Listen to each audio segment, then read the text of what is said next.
from impossible to it is possible to I am possible. What I love about you is not only have you done big things in perspective, really, really impressive things yourself, you've also been hired by the top people in the world, top achievers, to help them in their business. At 16, gets into Princeton in a language that she flunked in high school. She's then gone on to, you got a different degree at Wharton as well, trained with Navy SEALs, climbed big mountain. Like, you've done so many things. I'm just wicked curious. I just want to go see what is it like. I want to try it on. I want to see what it feels like. And I'm also curious about how far or how fast can I go. Somewhere along the line, I understood that it was possible. Very few things are impossible. I understood it was possible. I got to Princeton. I'm like, it's possible. Yeah. And then from there, a journey emerged or unfolded that was, I'm possible. Hey everybody, it's Chris Duncan. I am so excited to be introducing you to another one of my co-authors who happens to be one of my favorite people on the planet. Everyone, this is Anca. And Anca and I have got such a connection. We work one-on-one together. We went to Africa together. We have we've been at events together. We've done a lot. And we you know, it's so fun to share you with my network and to be a co-author with you, Anca, because just there's not that many people that I know that play such a big game in life. You know, like really, you're impressive, and it takes a lot for me to go, yeah, this is a very impressive human. But you, when I think of impressive human beings, you're right up there. So, would you do us the favor and give us a quick introduction of who Anca is and what you're up to? Yeah, thank you, Chris. You know, the feeling is absolutely mutual. Spending time together, creating together has been the last few years. It's been awesome. Yeah. And who is Anca? Like, well, there's Anca and not Anca, so maybe that's a place to start. First, a strategic advisor, and secondly, I would say I'm a senior executive coach. And what I'm up to is working with people who are up to something big. Like that, moving the needle is what matters to me. The past 10 to 15 years or so, it's about technology and technology-enabled transformation. Technology is happening so fast. It's happening at a linear pace. And what do we do with that as humans? And as I look back, it's crazy, but my master's thesis at Wharton was actually about technology and people and this advance that was happening. And it turns out that I actually landed in that, which is foretold already. I'm also a poet. You are. I was reading the poem in your chapter. It was a fantastic poem. And, you know, you're so humble. So let me share some of the highlights that I already know about Anca. So Anca, without really speaking English, because you have Dutch background, you spoke Dutch and Latin. At 16, gets into Princeton in a language that she flunked in high school. She's then gone on to, you got a different degree at Wharton as well, trained with Navy SEALs, climbed big mountain. Like, you've done so many things, working with the top end in the business world as a high-end executive. I mean, when it comes to doing big things that defy the odds, like, your history is just littered with examples, and I'm sure I've missed quite a few, to be honest. What does it take to be someone that takes on these big, audacious challenges and wins? Yeah, I think first of all, maybe slightly naive. You just got to go.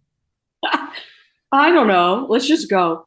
And beyond that, before that really comes curiosity. I'm just wicked curious. I just want to go see what is it like. I want to try it on. I want to see what it feels like. And I'm also curious about how far or how fast can I go? I mean, the fastest mile I ran was a 5:40. It's a sub 25, 3.5K.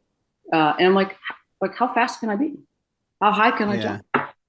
How much can I help move the needle? Can I work with these guys and can I enroll them into their vision? Like the vision that they talk about, but is that really where they want to be?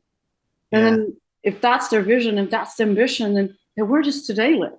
Like, then let's have a Yeah. look at that today. Like, how do we, how do we close that gap? And so for me, it's just, how does someone get there? For me, it was both somatic, it was mental, it was so physical, mental, emotional, spiritual, and what I call kokoro. Kokoro comes from the manner mark divine, which is really a heart spirit. But it's really, those are, think of them as cylinders in an engine. And so you can just, you can watch the piston move. Mental, I Mm. always had. Like, I always could figure shit out. But, excuse the English, but like I always could figure stuff out.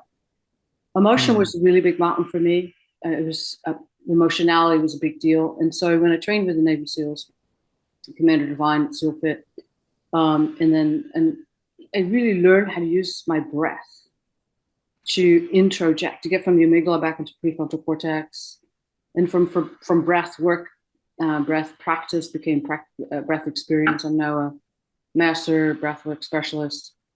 So Mm. the breath, the breathing, the somatic is super important. We got to turn on our minds, and then we got to. There's a spiritual piece. Yeah. We call it spirit, but there's a way of going into the field, called the matrix or called the field, where healing becomes possible at a distance, where you can move the needle by just going into the superconscious. I was Mm. thinking the other day, Chris, that the way to get to the way that you get to super exponential, which is what we're experiencing with AI, the way that we get to Mm. super exponential is to drop into super conscious. Mm. Mm. And it is one way for me to think about what I've done in my life. Like, I just go super curious. I breathe my way through the tough shit stuff. And I keep on going. Like, I look back at all of this and I go, somewhere along the line, I understood that it was possible. Very few things are Mm. impossible. I understood it was Yeah. possible. I got to Princeton. I'm like, it's possible. Yeah. And then from there, a journey emerged or unfolded that was I'm possible, right? So Mm. from impossible to it is possible to I am possible. You breathe your way through, you drop in, you Yeah. vision what you would like for it to be. And Yeah. part of that period on the I and the cross across the T has been working with you and just getting Yeah. to know your work, the superconscious work. Yeah, well, I appreciate it. It's amazing because what I love about you is not only have you done big things in perspective, really, really impressive things yourself. You've also been hired by the top people in the world, top achievers, to help them in their business. And you already let me know one time, we can't share who, but like listeners, think about like the biggest names in Silicon Valley, and they they're they're the ones that hire Anca to help bring things together. And now you're working with a Harvard professor who's an expert in AI to bring his knowledge into the world. And you're working with these top companies and just massive companies, and they hire you. And so why is it that high achievers and these top big companies and big executives, what do they want, and why do they seek out someone like you? Surely, like my brain goes, well, don't they already know enough? Like if they're already a Harvard professor in AI or built a humongous company was the CEO of a massive, multi-billion-dollar company. Why? I mean, I know you're impressive, and but why do they need someone like you? What is it that you do to help high achievers? Yeah. Well, maybe we just drop out a bit and zoom out a bit and say we live in a context um, that really privileges our mind and our Mm. cognition. And so in the world of business, it's probably not very usual to talk about the somatic, the body centered, to talk about grounded.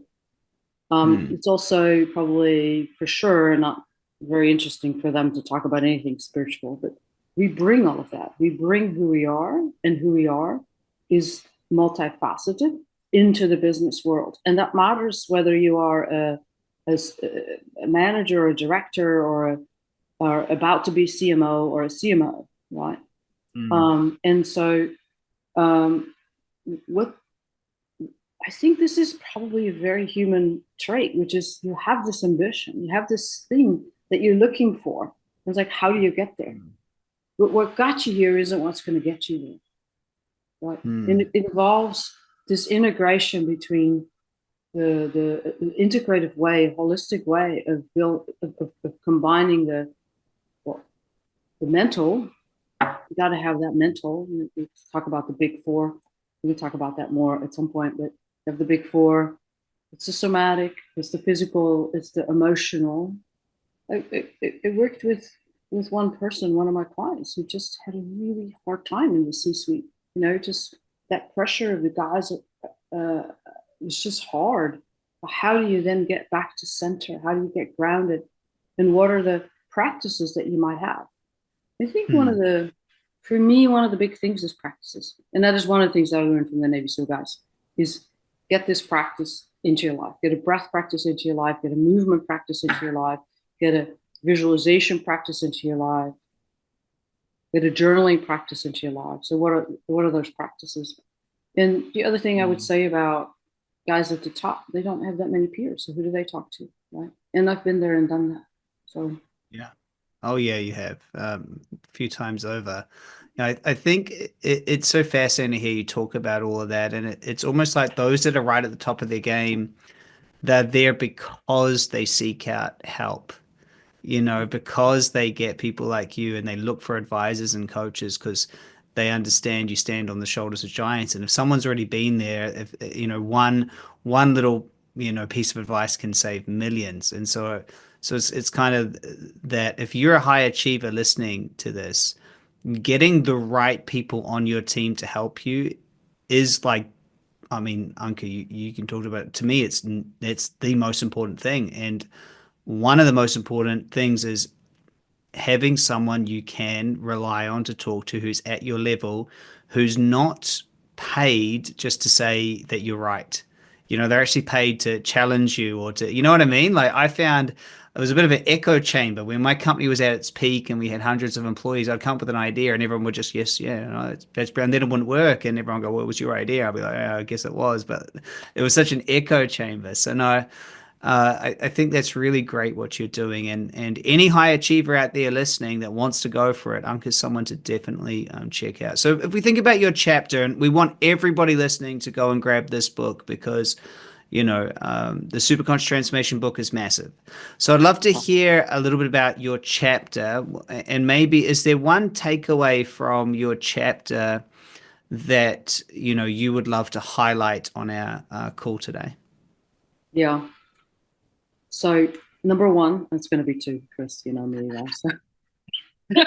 So That's number one, fine. it's emergent, right? So we don't know the chapter in itself. The writing of the chapter in itself was an emergent activity, which is Hmm. just to start writing and start answering the questions and sit with them again.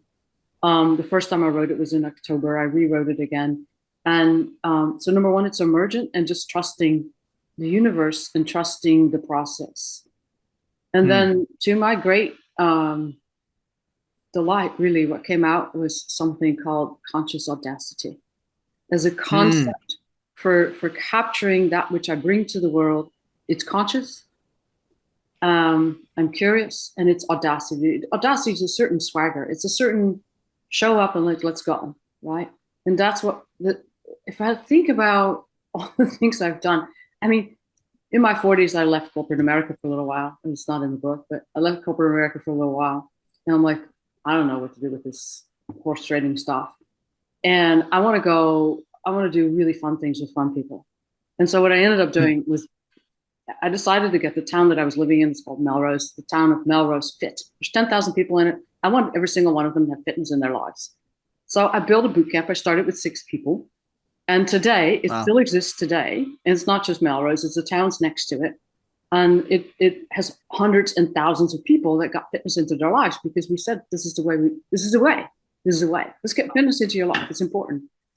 And so it's just that, who was I, right? So, but I had so much already. I had the SEAL training. I had some of the other pieces of it. And yeah, I knew how to do it. I've been a certified personal trainer for a while. I knew how to played hockey, so I played soccer. I like had all this background in athletics. Got certified and said, "What? Get the town of Melrose fit? Why not? Right? Why not?" Wow. Well, that's a good question. Why not? I love conscious audacity. It's a nice thing.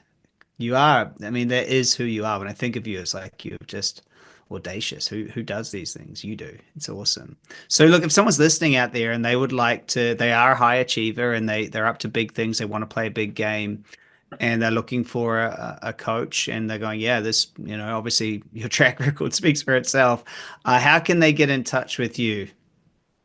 Yeah, so my last name is impossible. So you just go Anca Strategy, Anca, ANCA strategy at gmail.com. That's the best way. Or Send they you an they harass you and then you know how to get hold of me.